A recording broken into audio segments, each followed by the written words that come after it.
우리 오늘 함께 보실 말씀은 느헤미야 4장 13절로 18절입니다. 느헤미야 4장 13절로 18절입니다.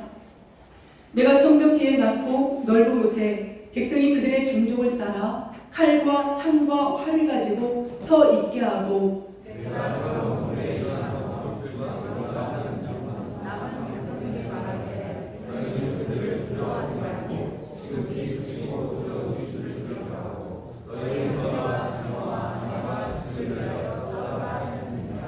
우리의 대적이 우리가 그들의 의도를 눈치챘다 함을 들으니라. 하나님이 그들의 꾀를 피하셨으므로 우리가 다 성에 돌아와서 각각 일하였는데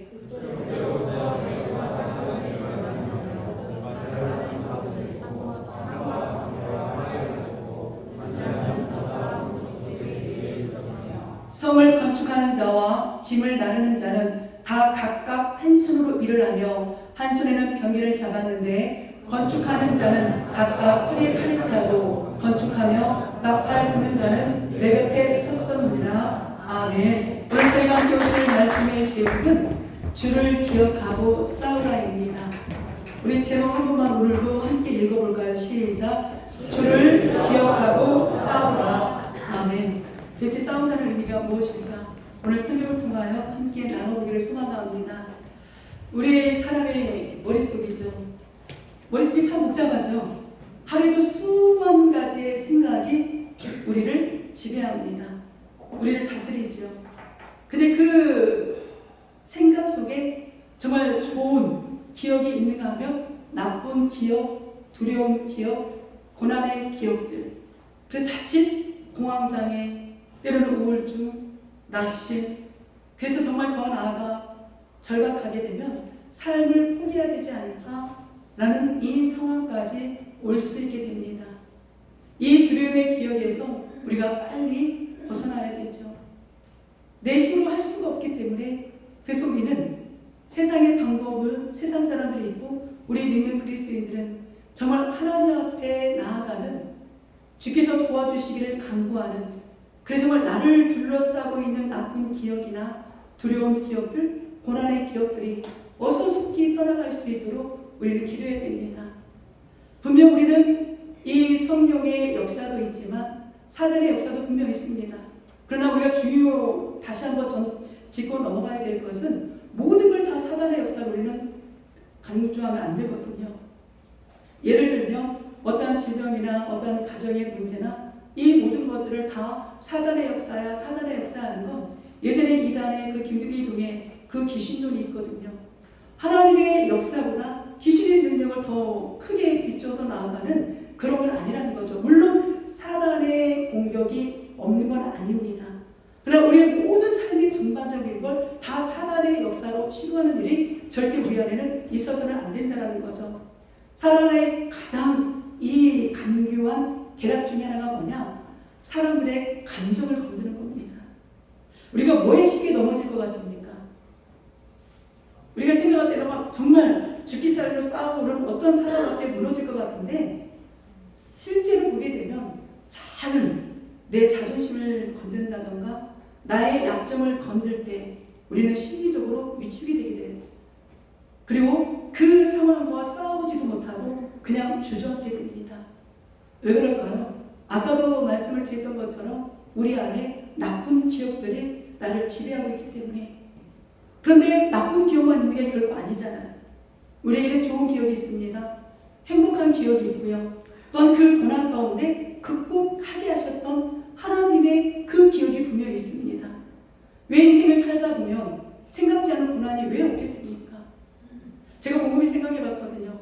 우리 교회도 이제 점점 성도님들이 많아지고 또 이제 제가 10년 전에 개척했을 때와 지금을 보면 이제 10년이라는 세월이 흐르다 보니 이제 육신의 나이도 먹게 되고 그러니 여기저기 한 사람씩이 질병에 걸릴 수도 있는 부분들이고 성도가 더 많은 교회는 더 많은 그런 여러 가지 일들이 발생이 되겠지요. 그러나 우리가 여기서 잊지 말아야 될 건 그 생각지 않은 고난과 삶의 높은 장벽 앞에 많은 공격 앞에 내가 어떻게 해야 될 것인가? 그냥 무너져야 될 것인가? 굴복해야 될 것인가? 아니요. 오늘 성경은 주를 기억하고 싸우라고 합니다. 싸운다는 게 정말 치고빼고 머리카락을 잡고 싸우는 게 아니라 내가 무장을 해야 되는 거죠. 그래서 이것쯤이야 하고 우리가 나아갈 수 있는 힘을 빌려야 돼요. 우리가 육신도 면역력이 약해지면 차라리 병이 찾아오는 것처럼 영적인 면역력이 약해지면 작은 공격에도 작은 심리를 위축하는 일에도 우리는 자꾸만 영적인 병이 걸릴 수밖에 없습니다. 그래서 우리는 날마다 깨어있어야 될 이유가, 날마다 기도해야 될 이유가, 날마다 성령 하나님의 도우심을 간구해야 될 이유가 여기 있는 거죠. 우리 성도님들이 말씀과 예수님의 그 승리하심을 기억한다면, 그 예수님께서 십자가에서 이루신 그 부활의 사건을 기억한다면 오늘 우리는 주님을 의지하게 되겠죠. 그리고 싸우게 되겠죠. 그리고 그 싸움에서 승리자가 되는 겁니다. 우리가 어떤 인생을 살고 싶습니까? 우리 당연히 승리자가 되어야 되죠. 이 승리자가 되기 위해서 우리는 오늘 말씀을 다시 한번 묵상하고, 나만 고난을 겪는 게 아니었구나. 성경의 인물들도 정말 수많은 공격이 있었구나. 그러면 우리는 먼저 우리보다 앞선 신앙의 이 길을 걸어갔던 이 선배들이 그 고난과 역경과 공격 앞에서 어떤 대처를 했는가 배워야 되는 거죠. 그리고 배웠다면 우리도 똑같이 순종하고 실천해야 됩니다. 그것이 우리가 싸움을 이길 수 있는 비결이라는 거죠. 히브리어의 구약의 중요한 단어 중에 하나가 자카르입니다. 자카르가 기억하다라는 거거든요. 이미 이제 창세기에서 권면이라는 의미에서 파생되어서 이게 나오는 의미지만 오늘은 이제 이 자카르 단어만 가지고 이야기하다 보면 우리가 하나님의 말씀을 기억하는 것이 얼마나 중요한가. 하나님은 단 한순간도 우리를 잊어버린 적이 없어요. 그렇잖아요. 한순간도 우리를 기억하지 않는 적이 없습니다. 그래서 우리는 하나님을 기억하지 못할 때가 많아요. 어떤 문제가 발생되게 되면 더더욱더 하나님을 기억하기보다 정말 이걸 어떻게 여기에서 해결해야 될까, 내 인간적인 생각을 우리는 찾을 때가 참 많이 있습니다.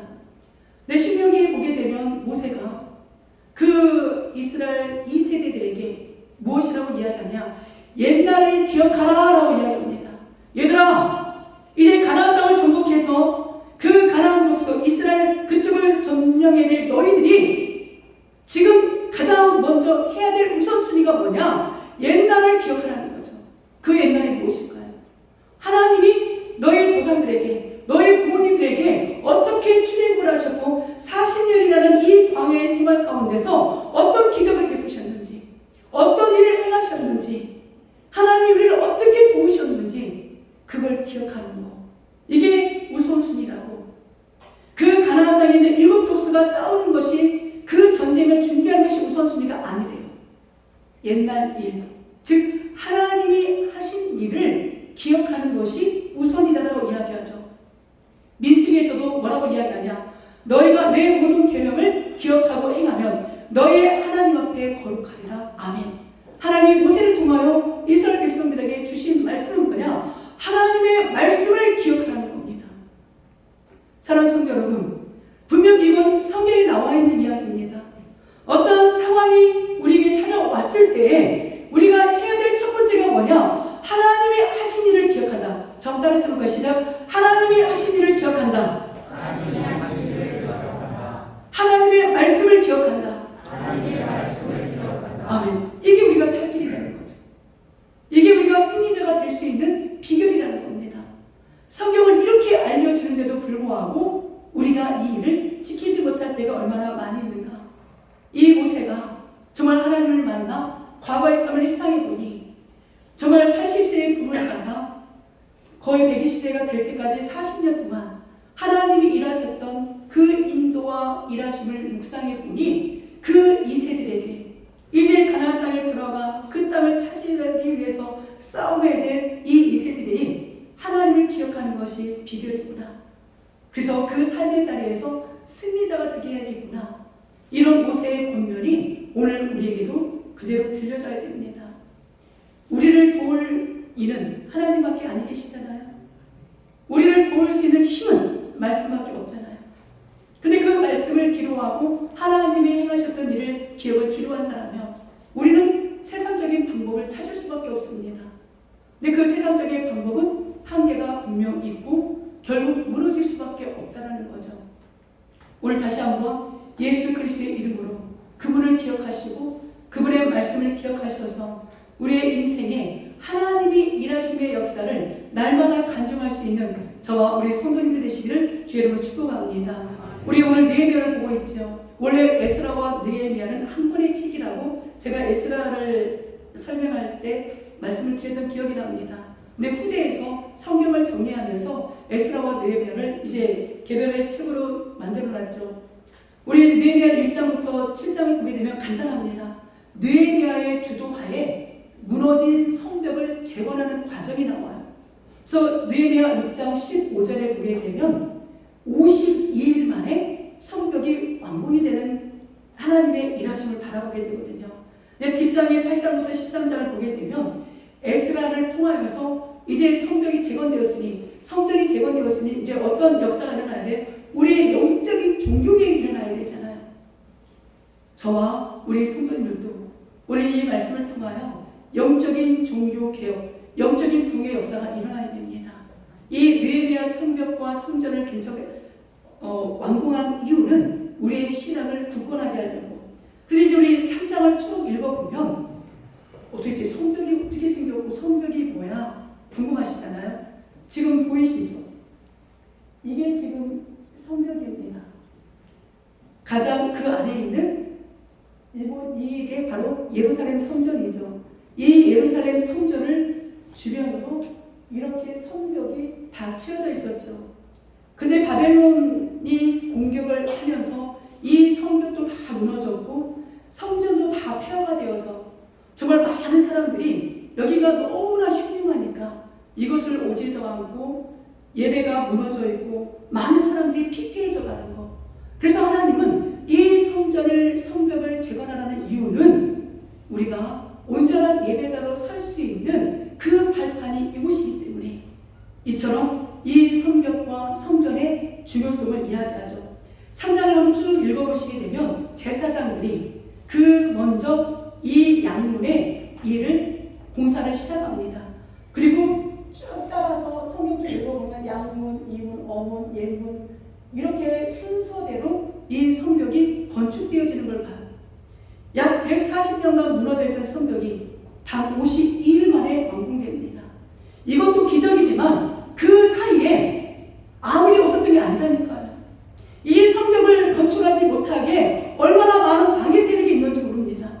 그런데 그 방해 세력을 주를 기억하고 싸웠던 느헤미야와 백성들의 수고와 헌신이 있었기 때문에 아까도 말씀드렸던 6장 15절에 보게 되면 약 52일 만에 이 성벽이 완전히 재건되어지는 그 놀라운 기적을 바라보게 되는 겁니다. 사랑하는 성도 여러분, 내 삶의 성벽이 무너진 것 같습니까? 내 가정의 성벽이 무너진 것 같습니까? 내 자녀들이, 내 건강이, 내가 생각했던 그 모든 것들이 다 무너져서 어디서부터 손을 대야 될지를 모르는 답답한 심령에 있는 분들도 분명 있을 겁니다. 그런데 그 답답함에 우리가 자꾸 얽매여 있으면 우리는 절대 재건할 수 없습니다. 내가 재건하지 못하도록 수많은 공격이 분명 찾아옵니다. 그런데 오늘 느헤미야와 같이 하나하나 순서대로 주께서 인도하시는 대로 걸어가다 보면 어느새 내 무너졌던 삶의 성벽이 완전히 재건되어지는 것을 우리가 목도하게 될 거죠. 하나님이 원하시는 건 이 모습입니다. 우리 성도님들 정말 무너졌다 하더라도 방황하지 마시고 낙심하지 마시고 좌절하지 마시고 원망하지 마시고 불평하지 마시고 하나님을 기억할 수 있기를, 하나님의 약속을 기억할 수 있기를 반드시 부탁드립니다. 이 모습이 저와 우리 성도님들이 행해야 될 모습이죠. 성전의 이 예배의 중요성, 예배가 회복이 돼야 우리가 말씀과 기도를 올려드릴 수 있고요. 진정한 이곳에 회개의 역사가 있어야 우리의 신앙이 바로 세워질 수 있고 우리의 신앙이 바로 세워져야 하나님과의 이 영적인 교제가 이루어지고 하나님과의 영적인 교제가 우리에게 충만히 채워져야 우리의 삶이 회복되는 거예요. 가장 우선순위는 예배입니다. 그러므로 우리 모든 삶에 무너진 이 성벽을 재건하는 일에 가장 먼저 하나님 앞에 돌아올 수 있는 저와 우리 성도님들 되시기를 주의 이름으로 축복합니다. 우리 13, 14절 다시 한번 읽어볼까요? 내가 성벽 뒤에 낮고 낮은 곳의 백성이 그들의 종족을 따라 칼과 창과 활을 가지고 서 있게 하고 내가 돌아온 후에 일어나서 귀족들과 민장들과 남은 백성에게 말하기를 너희는 그들을 두려워하지 말고 지극히 크시고 두려우신 주를 기억하고 너희 형제와 자녀와 아내와 집을 위하여 싸우라 하였느니라. 아멘. 우리 오늘 13절부터 보고 있지만 4장 1절부터 쭉 보게 되면 이런 내용이 있습니다. 사마리아의 총독인 산발락, 이미 우리가 에스라를 통하여서도 산발락 도비아 이름 기억하시잖아요. 이 산발락이 4장 그 초반 1절과 쭉 보게 되면 이스라엘 백성들이 성벽을 재건한다는 소식을 듣고 3장에서부터 아까 제사장들이 양문에서부터 어문에 쭉 이렇게 건축한다는 소식을 듣고 분노가 일어난 거예요. 그리고 비웃습니다. 저것들이 무슨 예배를 드리겠다라고 무시하는 모습이 나와요. 그리고 저 성벽을 어떻게든지 건축 못하게 우리가 방해해야 되겠구나. 참 똑같은 하나님의 형상이지만 아직 예수를 만나지 못한 타락한 하나님의 형상에게는 이런 사단의 발상과 같은, 어쩌면 이런 생각을 할 수 있을까? 이런 모습이 남아있는 거죠. 그래서 우리가 예수를 믿어야 되는 이유가 여기 있는 겁니다. 예수님을 믿음으로 말미암아 이런 비웃음, 분노, 누군가를 무시하고 누군가가 잘 되는 꼴을 못 봐서 그걸 무너뜨리려고 하는 잘못된 나의 이 욕심을 내려놓을 수 있는 비결이 뭐냐? 하나님인 거예요. 예수님인 겁니다. 근데 거기에 또 누구 한 사람, 아몬 사람 도비아와 산발락이 하나가 되어서 조롱을 하는데 그 이스라엘 백성들이 쌓고 있는 그 성벽을 보고 뭐라고 이야기하느냐? 야, 저것들이 쌓고 있는 저 성벽은 여호가 올라가도 다 무너질 거야. 저것들이 무슨 일을 할 수가 있겠어? 라고 도비아가 여호를 비유해서 무시합니다. 그리고 조금 전에 말씀을 드렸던 것처럼 산발락과 도비아는 이 성벽을 건축하지 못하게 갑자기 쳐들어가서 다 무너뜨릴 계획을 세우나요. 그러니 이 소식을 누가 듣게 됩니까? 느헤미야가 듣게 되는 거죠. 여러분 같으면 어떻게 하실 것 같아요? 나 같으면 어떻게 했을까? 내가 지금 어떤 일을 추진하려고 하는데 그 추진하는 일을 한두 사람도 아니고 많은 사람이 방해하려고 합니다. 그걸 못하게 하려고 합니다. 그때 우리는 어떤 모습일까? 지레 겁먹어서 그걸 포기하고 다음에 더 기도해보고 진짜 하나님 응답 오면 그때 해야지? 이러실 겁니까? 아니면 이거는 하나님이 말씀하신 거니까 하나님의 한 것이니 우리는 끝까지 이거를 전진해서 하나님의 성전을 빨리 재건해야지, 이런 마음입니까? 느헤미야는 이런 소리에 반응을 이렇게 합니다. 우리 4장 4절과 5절에 보게 되면 사실 그대로 하나님 앞에 기도해요. 그리고 13절부터 23절을 쭉 보게 되면 기도했으면 기도에 멈춰있는 게 아니라 행동에 옮기는 겁니다. 사명을 감당하는 거예요. 주야로 파수꾼을 세우고요. 일하면서도 각종 병기를 집중하면서 언제 적군들이 쳐들어와도 싸울 태세를 준비하고 있는 겁니다. 우리가 이래야 되지 않을까요? 기도해야 되죠. 그런 공격의 소리, 그런 내가 예상치 않은 반응이 나에게 찾아올 때 우리가 첫 번째 해야 될 건 기도입니다. 근데 기도를 내 뜻대로 하는 게 아니라 있는 그 상황을 그대로 하나님 앞에 올려드리는 거죠. 그리고 하나님의 응답이 있으면 우리가 정말 알아야 될 게 뭐냐? 기도하면 바로 행동에 옮겨야 되거든요. 하나님은 누구를 통해서 일하셔요? 사람을 통해서 일하시거든요. 우리 때로 그럴 때가 있습니다. 기도했으니까 기다려봐. 물론 기다리는 것도 당연히 기다려야 되지만 하나님의 응답을 주셨을 때는 그 일을 행동으로 옮겨서 행하는 것이 기도의 응답인 거예요.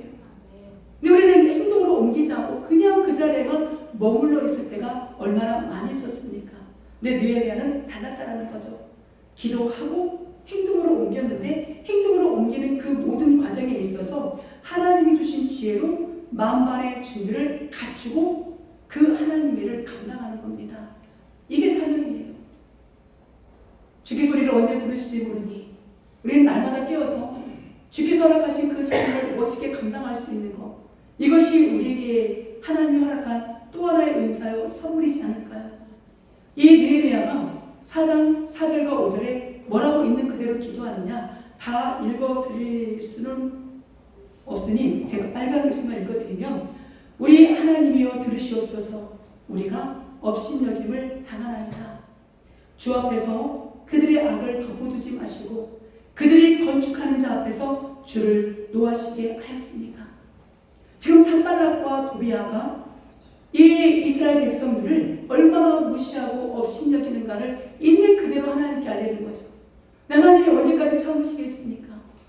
하나님이 이 일에 개입하셔서 우리를 도와주셔야죠. 이 성벽 제거는 하나님의 일이고 그 일이 우리가 쓰임받는 거 아닙니까? 이 느헤미야의 간절한 기도, 하나님은 이 기도를 응답하셨고, 느헤미야는 우리가 오늘 4장 18절까지 보지만 20절에 보면 백성들이 그렇게 외칩니다. 하나님이 우리를 위하여 싸우실 것이다. 아멘. 멋있지 않나요? 우리 성도님들 위하여 하나님이 싸우십니다. 이미 우리 성도님을 위하여 예수님이 다 승리의 나팔을, 승리의 그 선언을 하셨습니다. 그러니 주저하지 마시고, 그러니 뒤로 물러서지 마시고, 그러니 그 자리에 앉아있지 마시고 일어서셔야 돼요. 일어서셔서 주님 앞에 나오셔야 됩니다. 그 일이 우리가 그 문제를 해결할 수 있는 방법인 거죠. 단 느헤미야와 같이 내가 아프면 아프다라고 이야기할 수 있고, 내가 힘들면 힘들다라고 이야기할 수 있고, 누군가 때문에 내가 고통스러우면 그 사람 때문에 내가 고통스럽다라고 하나님 앞에 이야기하되, 마지막 기도는 그러나 내 뜻대로 마옵시고 하나님의 뜻대로 행하옵소서. 이게 가장 완벽한 기도이지 않을까요? 하나님 절대 우리를 죽이지 않습니다. 두고 보십시오. 믿음으로 나아가는 하나님의 자녀들의 기도를 하나님이 어떻게 역사하시는가? 이제 이 느헤미야는 하나님을 기억하라고 이야기하잖아요. 그 백성들이 얼마나 두렵겠습니까? 또다시 우리가 이 전쟁을 해야 되는가? 라는 그 두려움이 있었을 그때에 심리적으로나 물리적으로나 이 상황 가운데 아니야! 우리가 기도했잖아. 아니야! 하나님께서 우리를 이렇게 세우신다라고 두려워하지 말고 지극히 크시고 두려우신 그 주님을 기억해야 돼 라고 말씀을 백성들에게 전하는 겁니다. 우리 성도님들 주변에 누군가가 쓰러져 있다라면, 누군가가 낙심되어 있다라면 우리는 뭐라고 권면하시겠습니까? 뭐라고 위로하시겠습니까? 때로는 아무 말 없이 그 사람의 손을 잡아준 것도 위로입니다. 때로는 그가 필요한 어떤 물질적이나 또한 기타 다른 것들을 도움을 주는 것도 위로입니다. 그러나 가장 최고의 위로는 두려워하지 말고 지극히 크시고 두려우신 주님을 기억하자. 그 주님이 지금 우리를 기억하고 있잖아. 그 주님이 나를 어떻게 회복시키고 반전을 일으키실지 그 하나님을 기억하자. 그리고 느헤미야가 백성들에게 한 이유는 뭐냐? 너희가 또 하나 싸워야 될 이유가 있다는 거죠. 너희가 여기서 무너지면, 우리 어른들이 무너지면 형제와 자녀와 아내들이 다 무너지고, 즉 가정이 다 무너진다는 거예요. 먼저 믿은 우리가 굳건하게 신앙으로 하나님을 기억하고 주님을 기억하고 말씀을 기억하고 나가야 우리의 가정이 든든히 세워져가는 겁니다. 선구자인 우리가 무너지기 시작하면 우리의 가정은 무너질 수밖에 없어요. 느헤미야는 지금 백성들에게 그걸 이야기하는 겁니다. 여기서 무너지면 안 돼. 하나님 우리를 기억하고 계시는데, 여기서 우리가 무너지면 우리의 아내들이 무너질 것이고 우리의 자녀들이 무너질 것인데 우리 그러면 안 되잖아. 우리 주님 기억하자.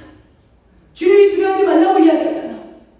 두려워하지 말라고 이야기하는데 왜 우리가 사람을 두려워할까? 하나님을 기억하자. 하나님을 기억하십시오. 어떤 상황에서도 예수님을 기억하십시오. 아무리 지금 예수님의 응답이 오는 것 같지 않고 예수님의 말씀이 나에게 와닿지 않다 할지라도, 그럼에도 불구하고 우리는 끝까지 주의 얼굴을 구해야 돼요.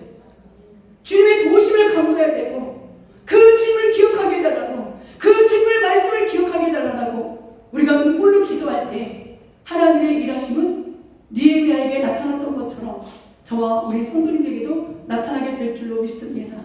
이 13절 14절을 보게 되면 이 느헤미야가 얼마나 지혜로운 사람이었는가. 성벽 상황에 맞게 백성들을 다 자리 배치를 했어요. 한쪽으로만 몰린 것이 아니라 그 아까 보여드렸던 그 성벽 모양 있잖아요. 거기에 다 자리 배치를 하는데 어떻게 자리 배치하냐? 같은 종류끼리, 즉 쉽게 말하면 같은 가옥끼리, 같은 가족끼리 양문, 어문, 뒷문 그 문에 다 알맞게 배치를 시켜놓은 겁니다. 같은 가족이면 더 쉽게 하나가 될 수 있잖아요. 이것도 하나의 지혜인 거죠. 그리고 그렇게만 한 것이 아니라 칼과 무기와 싸움의 준비를 해놓은 거예요. 언제 쳐들어와도 잠시 그걸 내려놓고 가서 싸울 수 있는 만반의 준비를 해놓는 겁니다. 이게 믿음인 거예요. 이게 기도의 응답인 겁니다. 기도 가만히 내가 있으면 하나님 물론 불말거와 불병을 통하여서 엘리사의 그 사마리아를 다 공격하고 있던 아람 군대를 쳐부셨던 일도 있지만 기도했으면 우리는 그 기도에 따라 우리가 대처할 모든 것들을 행동에 준비를 했을 때 하나님이 그곳에 함께 하시는 겁니다. 그리고 가장 중요한 건 계속 제가 앞선에 말씀드렸던 것처럼 믿음의 말을 선포하는 거죠. 주를 기억하고 싸우라. 우리 한번 외쳐볼까요? 주를 기억하고 싸우라. 주를 기억하고 싸우라. 무슨 일이 있어도 이 말씀 잊어버리면 안 됩니다. 주님을 기억하고 싸우십시오. 그 주님이 우리를 통해서 어떻게 일하시고 우리를 위해서 어떻게 싸우시는가. 나와 함께 하시기 때문에 임마누엘 하나님이 함께 하시기 때문에 우리는 그 싸움에서 질 수가 없다는 거죠. 그래도 믿지 못할 분들이 분명히 계실 것 같아서 하나님은 자 우리 15절 16절 한번 읽어볼까요? 시작. 우리의 대적이 우리가 그들의 의도를 눈치챘음을 들으니라. 하나님이 그들의 꾀를 패하셨으므로 우리가 다 성에 들어와서 각각 일하였는데 그때로부터 내 수와 사람들의 절반은 일하고 절반은 갑옷을 입고 창과 방패와 활을 가졌고 민장은 유다 온 족속의 뒤에 있었으며 아멘. 역전을 시키는 거예요. 그 절박한 상황에서도 산발락과 도비야와 또 다른 사람들의 그 방해가 있음에도 불구하고 끝까지 기도하고 하나님을 기억하고 준비하고 나아간 이들에게 오늘 성경은 뭐라고 이야기하냐.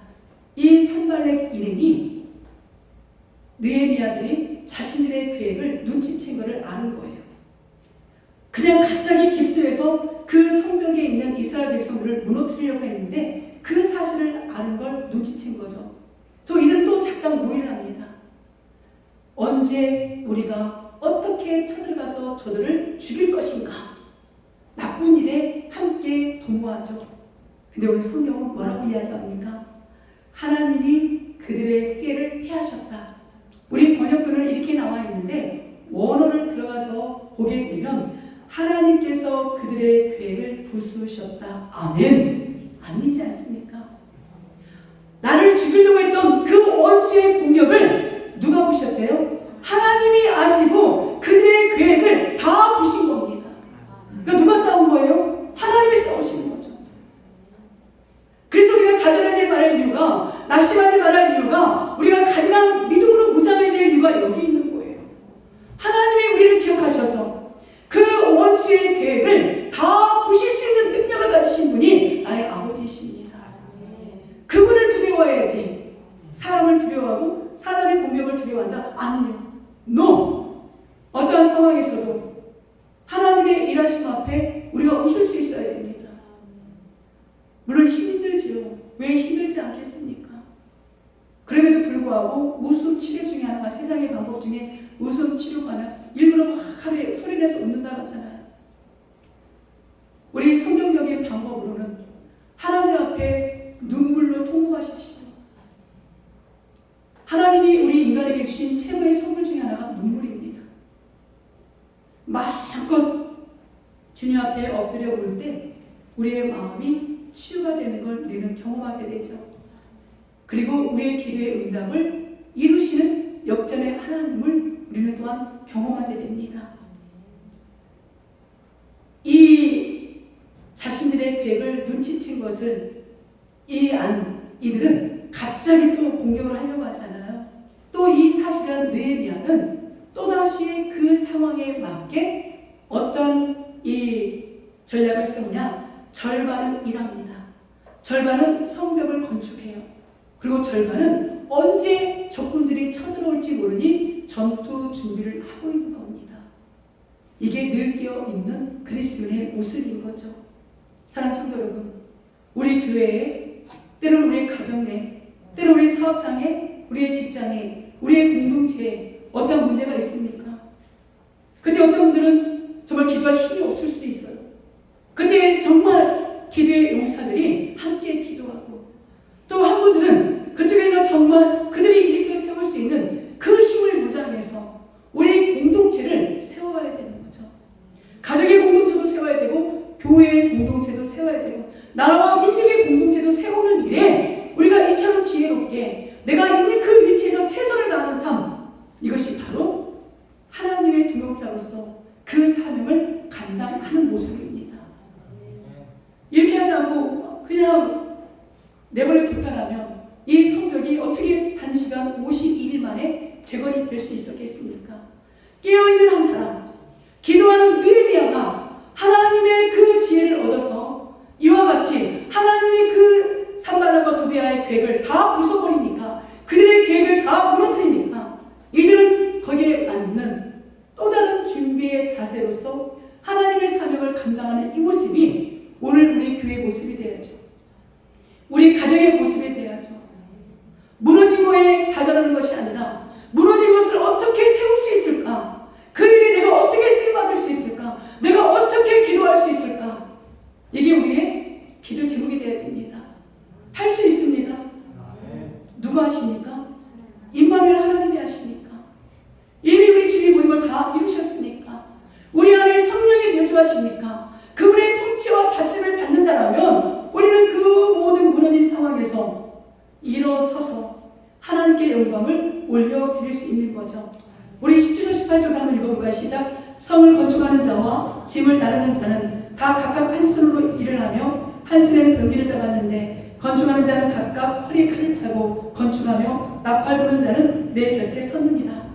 최선을 다하는 이 신앙인들의 모습, 불평이 아니라 힘들어 죽겠네, 성벽 쌓는 것도 힘든데 이게 전쟁 준비까지 하면서 해야 돼? 이게 아니라는 거죠.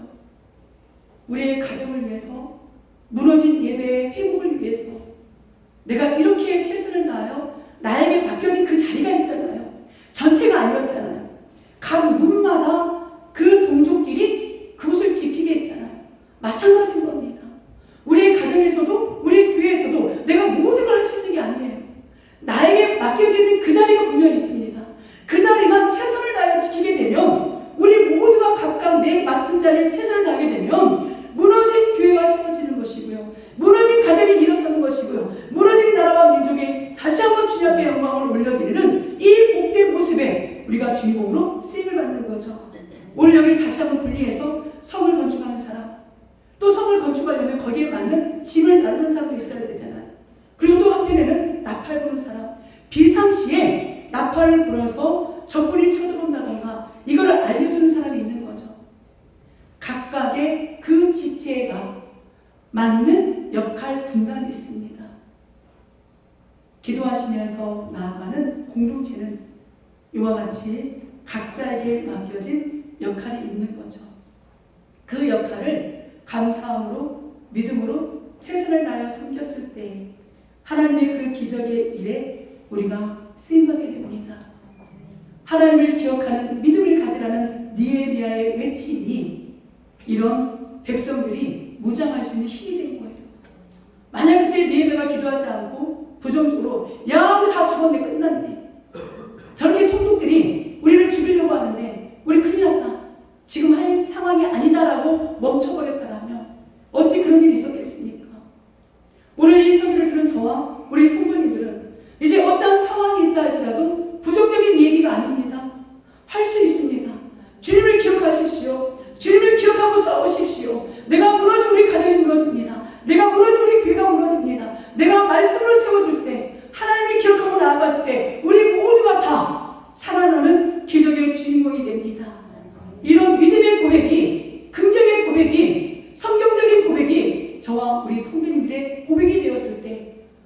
우리가 모두가 다 예배자로 서게 되는 복을 누리게 되는 거죠. 오늘도 그날을 기대하십시오. 지금 무너져 있는 이 상황을 보지 마십시오. 무너져 있는 것은 다 누구나 경험하는 하나의 부분이거든요. 지혜로운 사람, 믿음의 사람, 하나님을 의지하는 사람은 오늘 성경에 있는 것처럼 주님을 기억하고 이것을 어떻게 세울 것인가 기도하고 함께 나누고 함께 합력하는 이 모습이 진짜 믿음의 사람인 거예요. 그러니까 평상시에 우리가 바라보는 믿음의 기준의 척도가 아니라 진짜 믿음은 고난이 왔을 때, 환난이 왔을 때 나타난다고 했잖아요.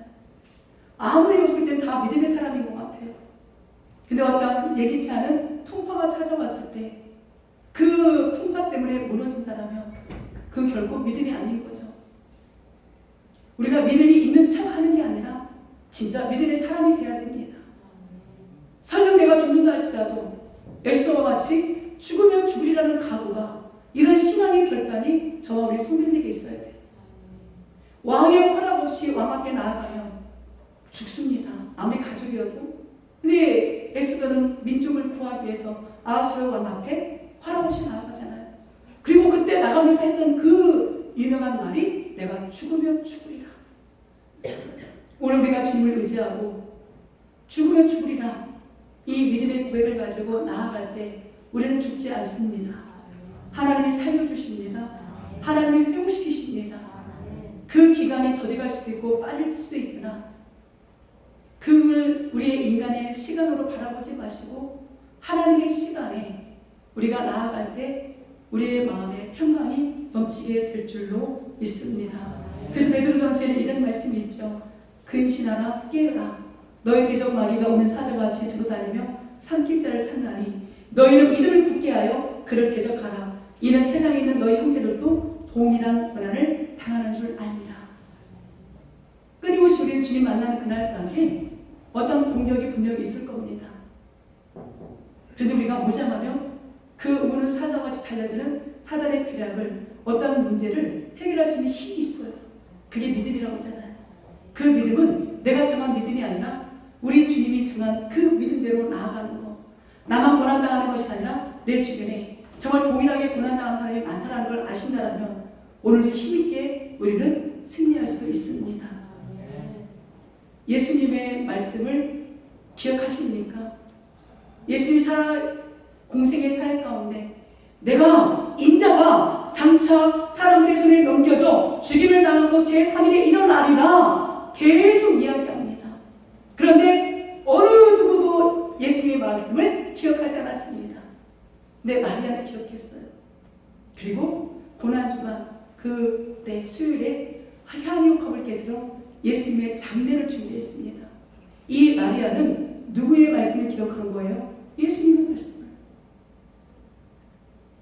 그래서 예수님의 말씀을 기억한 이 마리아는 오늘날까지 많은 사람들에게 믿음의 사람으로 우리가 칭찬을 하고 있는 거죠. 부활하신 예수님에게 천사들이 그렇게 이야기하죠. 어떻게 말씀하셨는지를 기억하라. 예수님 살아생 전에 너희들에게 뭐라고 얘기했는가 기억해봐. 그때 그들이 예수님의 말씀을 기억한 거예요.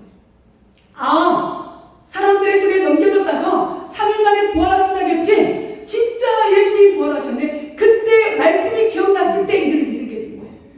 오늘 우리도 사람들의 말이 아닌 예수님의 말씀이 기억나시기를 주의 이름으로 축복합니다.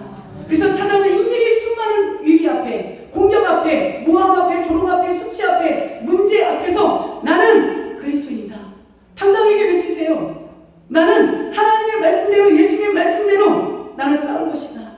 그 주님이 나를 위하여 싸워줄 것이다. 문제는 예수님께 맡기고 나는 예수님의 뜻대로 순종하며 나아가리라.